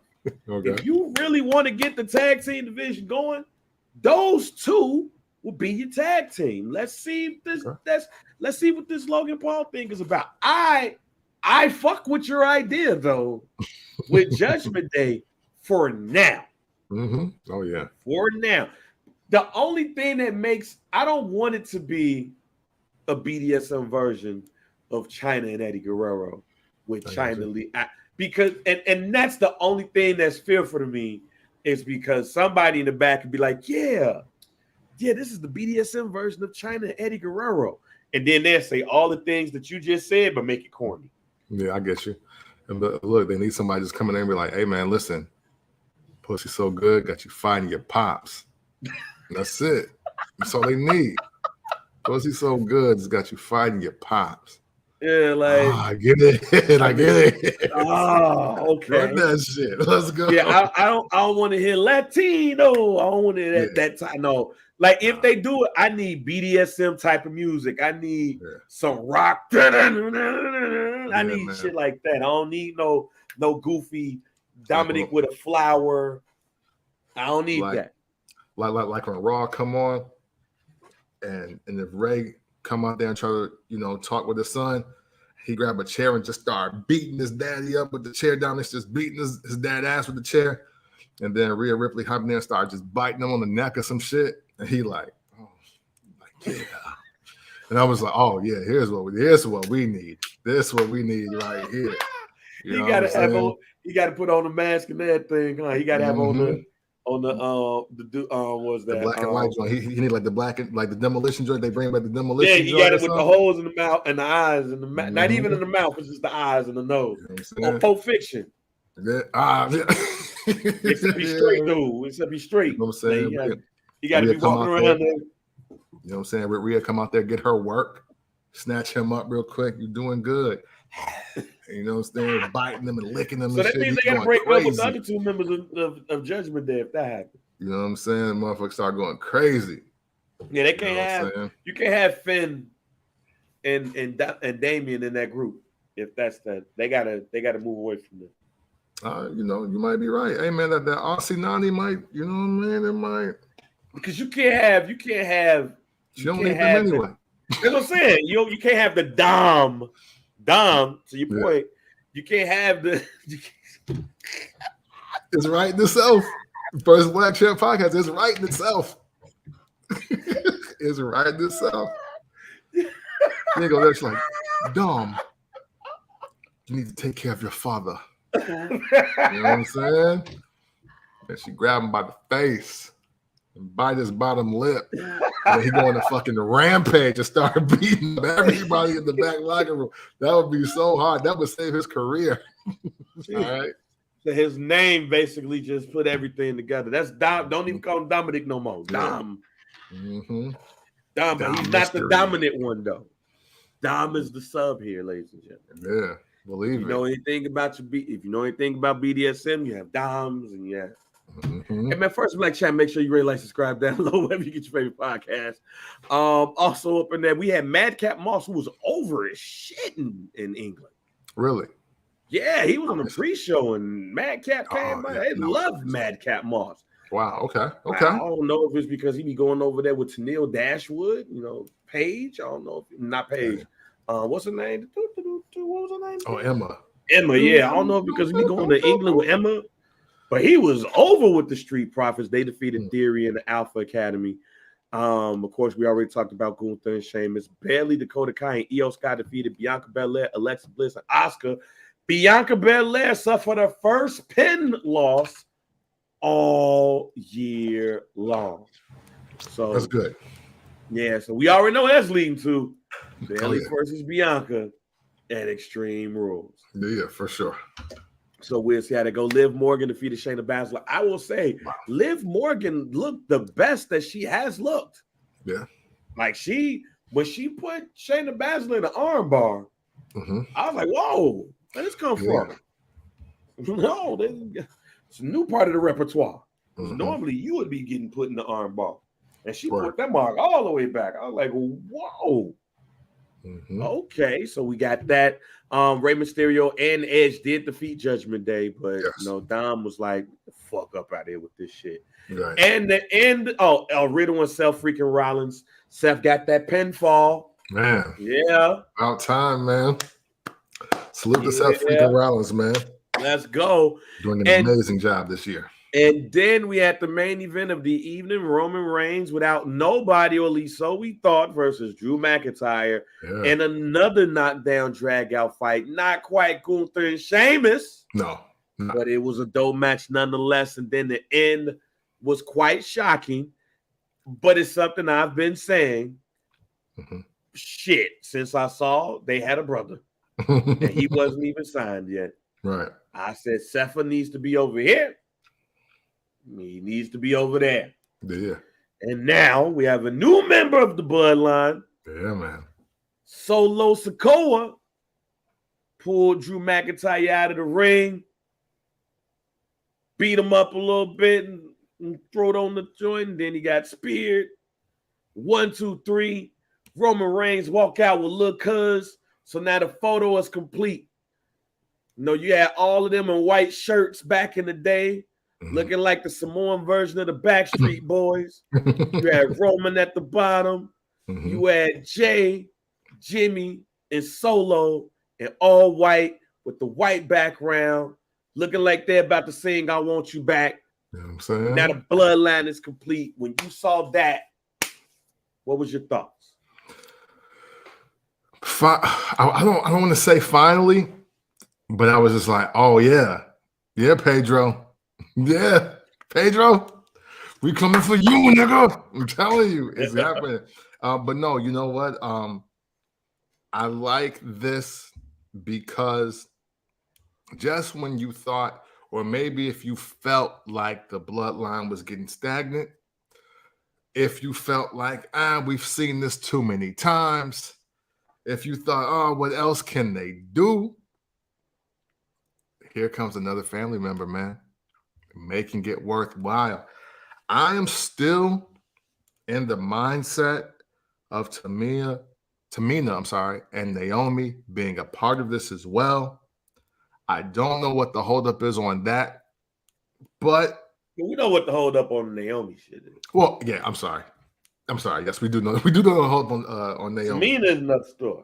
Yeah, and it's like, and because what better time for Tamina to get the SmackDown Women's Championship than off of Liv Morgan right now? Like right now, why would that not make so much sense to them? Yeah, Pedro done, son. You dig? But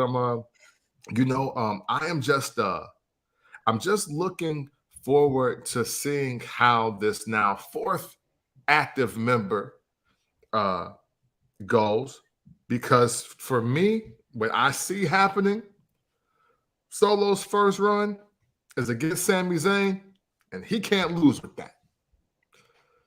He can't lose with that. It's like, you like that, and they've already teased it. You know, Jay, mad at the world Uso. It's like, man, you ain't no Uso, bro. He was like, nah, like little bro Uso. And he about to beat your ass. And Jimmy is hilarious, but Jay's about to make sure that they little brother beat Sami Zayn ass, and I'm here for that. And then that's going to lead to, I think, is going to be feud of the year candidate, because Kevin Owens is hot.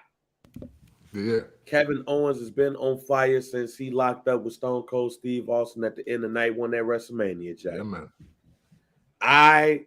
And that's me going on to say that when Sami Zayn finally gets his ass beat and Kevin Owens step in to help his homie, the feud that you're going to see with the Usos versus Kevin Owens and Sami Zayn is going to be in the running for feud of the year. It's going to be similar to what we talked about with Gunther versus Sheamus. Yeah. That's going to be physical, Jack. Oh, yeah. It's going to be high flying and physical. We're going to see, you had talked about seeing Jay versus Sammy. We're going to see that. Oh, yeah. Along with when they had their one-on-one matches, we're going to see Jimmy and Kevin Owens lock on. We're going to see Jay and Kevin Owens again, because that was a pandemic match that looked good and everything. Kevin Owens has a good chemistry with all of the Usos and the bloodline. So we're going to be, and then to see how the fans will react when they finally turn on Sammy and then Kevin comes in. I'm already letting y'all know that's going to be one of the feuds of the year. Yeah. And when they take the tag team belts off of the Usos, that's going to even be more wild. I am interested to see how Solo Sikoa is going to fit on the main roster. Is he going to I can already see, him helping, Sammy and helping his brothers, against Sammy and Kevin and anybody else they go up against and stuff like that. But it maybe it's because I don't think I saw enough of him in NXT, because the last time we saw him, he was having a match with somebody that I don't think is good as him, and he didn't beat Carmelo Hayes, who I'm going to talk about before we leave today, but he didn't have like that iconic moment that was like, but at the same time, you are Uso, fam. Like you are one of the brothers of one of the greatest tag teams of in WWE history, and the cousin of one of the greatest WWE champions. You're set up, but I want to see how those things go. Like, how this goes. He got to deliver. I wasn't mad at the ending of the match because you're in Europe, so you got to do what they do. But I have a question for you. It's more along the lines of Drew McIntyre, because I think it was interesting that that's how they chose Drew McIntyre to lose. Yeah. I mean, hey, remember my prediction? He won by disqualification. Yeah, right. Like it was, and here's why it was interesting for me. Karrion Kross was there too. Yeah. And Karrion Kross beat who ass when he was about to go talk to Roman Reigns. He beat Drew McIntyre's ass. Yeah. He's been a thorn in Drew McIntyre's side. And that wasn't the person that cost him the match. No. It was brother and cousin. Yeah. So it's like everybody that's not like, what happens with Drew McIntyre here? Because they keep it like it's other people keeping him away from the belt. Yeah. So that means, damn, do I have a feud with Solo? Which would be dope for Solo. Right. But I got Karrion Kross over here who been fucking with me. Who do I feud with? Well, I think what is very valuable about Drew McIntyre is that everybody is going to win after 2 or 3 matches with him. Like, and I mean, like, as far as like career trajectory, right? Karrion Kross does need a match or a feud to legitimize himself on the main roster, specifically SmackDown. However, does him beating Drew McIntyre really help him out?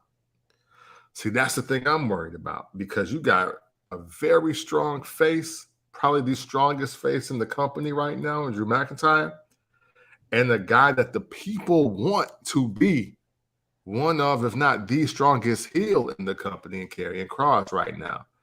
Just off of the, they're finally going to do it right, So he's kind of strapped with this task of, damn, I got to get over, but I just got here, but they can't treat me like I just got here, but so I got to take somebody big out, pause. And then there's Solo. Solo, who I believe has time, though. Like, you know what I'm saying? Like, that's why I'm saying the feud should be with Sami Zayn, because the feud with Sami Zayn for Solo, I think, legitimizes him as that 4th bloodline member by getting rid of the guy who's supposed to be the 4th bloodline member. Right. And then, since he's already lost, technically clean, Drew McIntyre needs to be out of Roman Reigns' face to the Royal Rumble. Okay. So it's only right Karrion Kross, Drew McIntyre close out the year.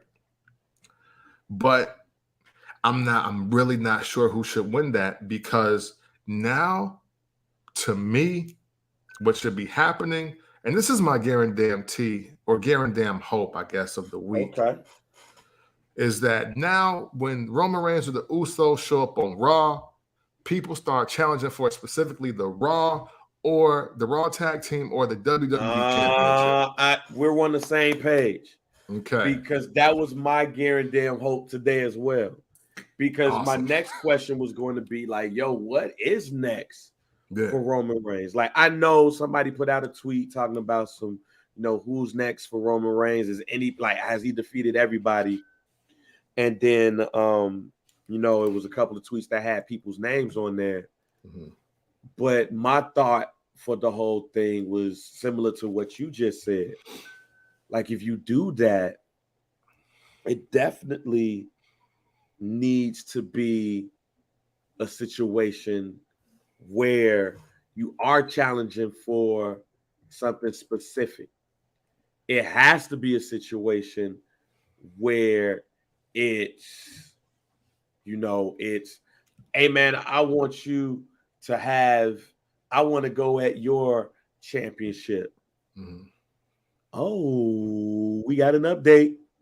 Okay. We got an update. We got an update. And this is a doozy. Hey, Brandon. Brando, come back if you ain't left. Oh, get ready to laugh, Camp. Get ready to laugh, boy. All right. To start laughing, I'm getting my hosting on. Get the laughing right now because Sean Rossap is reporting that he heard the backstage fight included Kenny Omega and one of the Jackson brothers of the Young Bucks going up against Ace Steel and CM Punk. Really? Nick Jackson got knocked out. Ace bit Kenny. There was a chair thrown. I don't know if that's true or not, man. I just saw it on the tweet.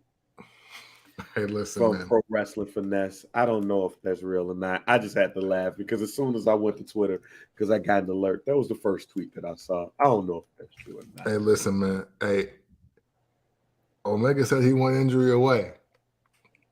I hope he let it be in the ring. I hope he let it be in the ring, bro.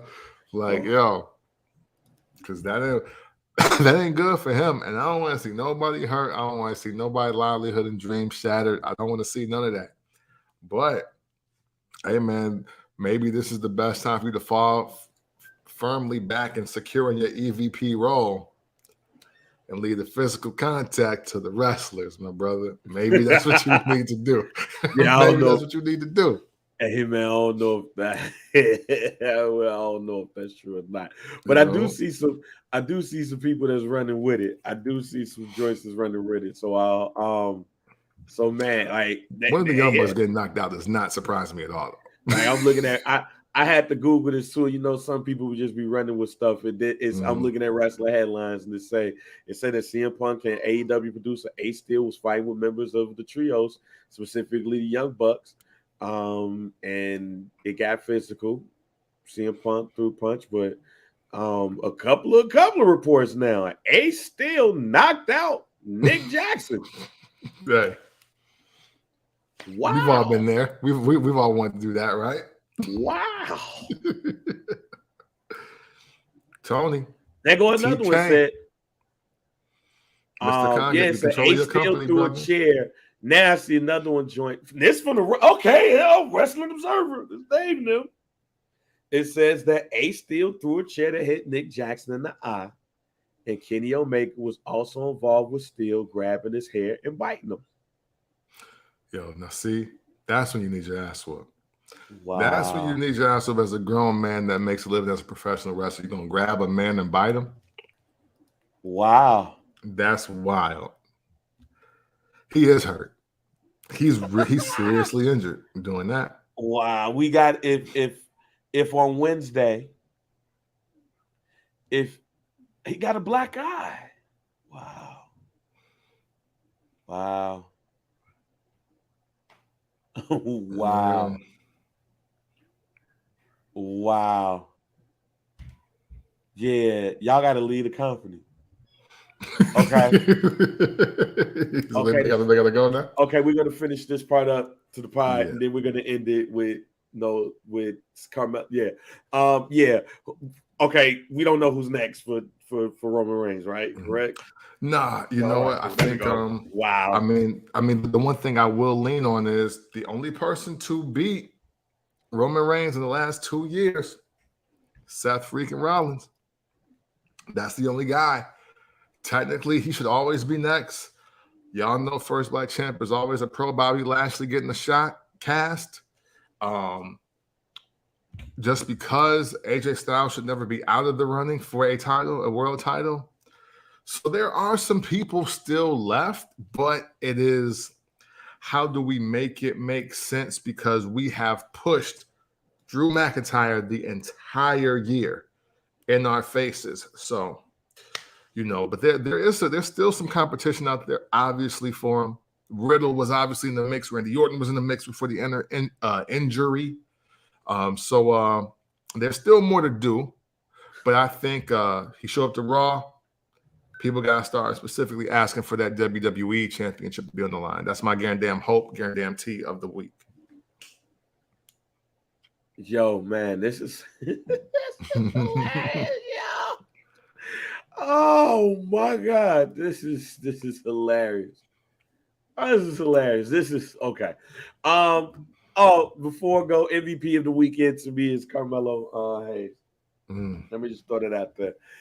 Carmelo Hayes proved himself to again be a star. He had a great match with Ricochet to kick off Worlds Collide pay-per-view. I don't think he's lying when he says that he is the 8th champ. I believe that he has elevated the North American Championship over the NXT Championship. It's not a question. And I can't wait to see what happens to him on the main roster. But if it's a wrestler that I definitely am excited for 2023 and beyond, it is Carmelo Hayes. All right, we're going to end this again. We're going to end this podcast with what we started off in the beginning, because we got some new updates. Yeah, man. Wow. It's wild because, Ace came out there to talk. And I know Ace still, I believe, works with AEW as a producer. Of course, if you're homie there, you know what I'm saying, you're getting a job too. But let me say this now. I'm going to say this now. This is my guarantee officially. I said it early in the show, but now with new information, I am now making it a guarantee. Okay. The AEW y'all knew is dead, and it died Sunday, yesterday, because now with added information, if a producer, as an executive vice president, you have a hand in hiring, or you should, or had the conversation with, if an EVP and the wrestler beat y'all ass, there's no coming back from that, G. There's no coming back from that. If an EV, look, bro, if that is true, if this is true, and they got into it in the back, and Ace still at the crib in Chicago too. These are Chicago cats. This is crazy part about this too. This is the Chicago in us. He saw his mans was about to get jumped. He slid in, hit one with the chair, yammed, another one got yammed. And all you could do is bite somebody. Yeah. I need CM Punk and Ace Steel to explain what happened in Chicago terms. And we're the Chicago. We're Chicago. Come to us. Don't come to those other podcasts that just want to talk wrestling regular and talk about drop toe holds and all that. No, I need CM Punk and Ace Steel to be like, all right, so look, this is what happened, right, Joe? So I said that shit at the podcast. I mean, I said that shit at the press conference, at the scrum. I said that shit at the scrum. And I had went to the back, but Ace had caught me like, look, they looking for you in the back, but you already know what it is. I got you. I bet. So we went back in catering. I was about to go get me a plate, and then one of them young bucks, Nick, whatever, Matt, I don't know which one of them is. The only Matt I respect around here is Hardy. But anyway, he rolled up on me while I had a plate in my hand. Was like, why you say all that shit? I was like, man, if you don't get your goof ass out of my face before I whoop your ass. He was like, what you gonna do, buddy? So then Ace just came over there and was like, yum. And then Kenny tried to come, and I was like, yum. And then next thing you know, we started scraping these marks, but then all of a sudden, all of the wrestlers came and they started grabbing them like, yo, because they got to grab them because we was about with their ass. Buddy ass on the ground, his eye bleeding and shit. It's getting all puffy and everything. His brother come over there and tell me, so why did you do that for my brother? And then Kenny bite me. Like, how the fuck you gonna bite somebody? If you gonna do something, still off me. Don't bite me, fam. What type of bullshit is that? And then Tony ass was sitting over there. He didn't know what the fuck to do. He was just scared as hell. So they had ushered him out of there because he was scared like we was gonna do some shit. But I had to let him know, fam, we from the crib, chief. We from Chicago. You ain't finna fuck with us here. I don't give a fuck if we in Highland Park or not, G. You're not gonna mess with us here. Bust their ass. Now they talking about they gonna walk out if nothing happened to us. Man, you talk shit about these dudes in front of their boss. Bye. What you talking about? You ain't got no power over here. Cause what if I leave? Now they all know you got your ass beat. Yeah. Fuck out of it. Now they know you can't fight. Yeah. Like on some real shit, you can't whip my ass and then get fired because it's uneven. It's not settled. Like, nah, dog, keep him here. You thought I got my ass whooped in the UFC, so you thought it was sweet. Yeah. They can fight better than you, fam. And I fought up against them. Yeah, I beat your ass. It was supposed to happen. Got your goof ass over here. Buddy ass got his knives knocked out. Now he talking about some Tony Khan, fire him. Fire yourself, fam. Weak ass up out there. Young Bucks. Y'all right. Y'all got your ass whooped by some old dudes. Young Bucks got their ass weak by the old dudes, fam. Get your ass up out of here, fam. Hate to see it. But you like hearing about it, though, I will say. Right. That's hey, it. Listen, man. I can't wait for Jim Cornette to before you even say that, because I'm gonna let you end it all the way. All right. Because I need to call back to what I said earlier in the show. Sure. Everybody believes that everybody can beat everybody ass until you don't beat their ass. But when people see you get your ass beat, now everybody in that room think that they could beat your ass. Mm-hmm. The Young Bucks can no longer be in that company because can't nobody walk up in that room and not think about you getting your ass beat by CM Punk and Ace Steel in Chicago at their crib. Floor is yours, Cap. All that powerhouse posing for nothing. Oh, man. Hey, listen, man. This has been a great day of wrestling information. You know, the Great Value Rockers taking L's. As always, you know what I'm saying? It's a special day for me. You know what I'm saying? I ain't going to take the Hardly boys because Jim Cornette got that trademark. Stay with the label. They definitely the Great Value Rockers, though.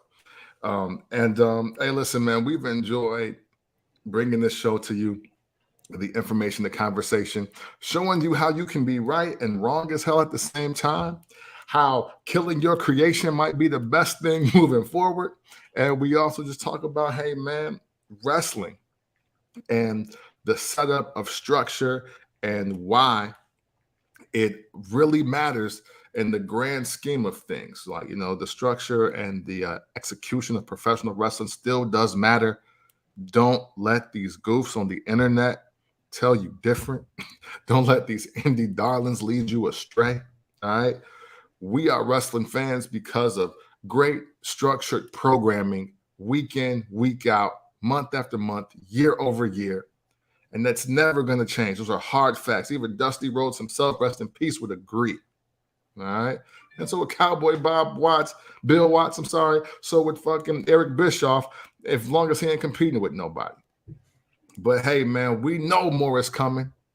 There are more details to be unveiled. We know it's a Monday, but you might get another pod before Sunday, depending on what's going down here, because we're going to make time.